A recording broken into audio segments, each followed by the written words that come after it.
$50 billion loan to Ukraine using the Giles, I'm cutting in here because we are showing live visuals again, or visuals that are coming in from Italy, of the Indian Prime Minister Narendra Modi meeting with the British Prime Minister Rishi Sunak on the sidelines of the G7 summit.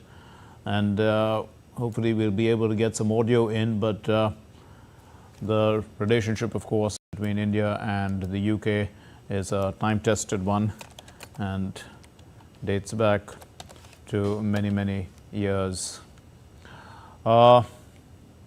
Okay, we are joined by Amritpal Singh, who is on the phone line, who is going to put this into context for us.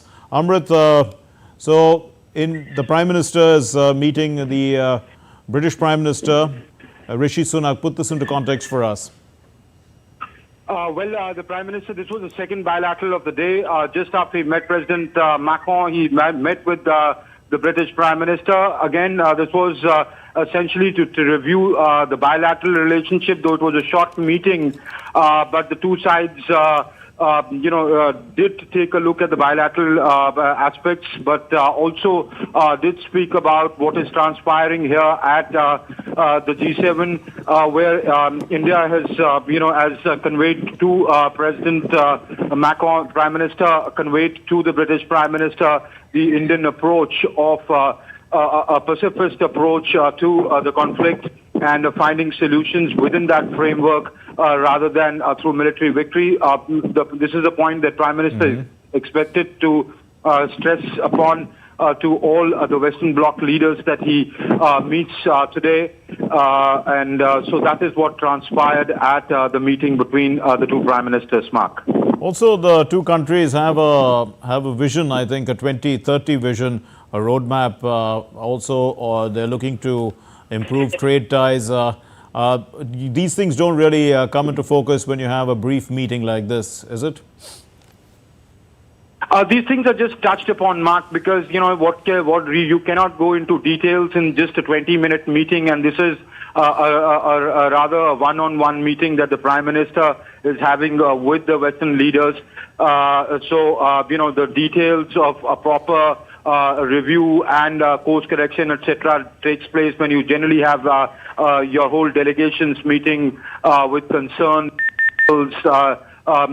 suggesting the course correction, etc. But yes, these things are touched upon. That this is the areas that we need to work upon.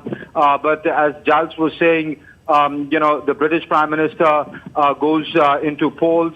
So this is, this opportunity is an opportunity primarily for the Prime Minister to convey the Indian stand to the Western leaders, especially given that it is their summit. It's the summit of the G7. India is an invitee country or a partner country, but the Prime Minister would put across the point of view of India and also of the Global South at the outreach session. But in these one-on-one meetings, there is a more personal aspect to it, where the Prime Minister conveys the Indian position to respective heads of state or government of the Western Bloc countries. Mark. So India is, as we are reporting, speaking largely about issues of the Global South. And this, I mean, the G7 was considered to be, the high table or the group of the rich industrialized countries. And India, of course, is acting as the bridge between the two, and under the presidency of India and the G20 that did take place, that bridge was very visible. To what extent are we seeing India perform this role in the outreach as well here at the G7? Mark, you rightly said that India is trying to be a bridge between the developed world, how the developed world looks at solving the crisis and the challenges being faced by the world today, and the needs and aspirations of the Global South bloc. Because India has assumed over a period of time, the undeclared leadership of the Global South. So if you look at the outreach countries or the partner countries or invitee countries invited at this conference, they are from, there are 12 countries in total, 5 organizations. They are from the Global South. I mean, you have representation from South America, you have representation from the African continent, you have India from Asia, You have the Arab League here.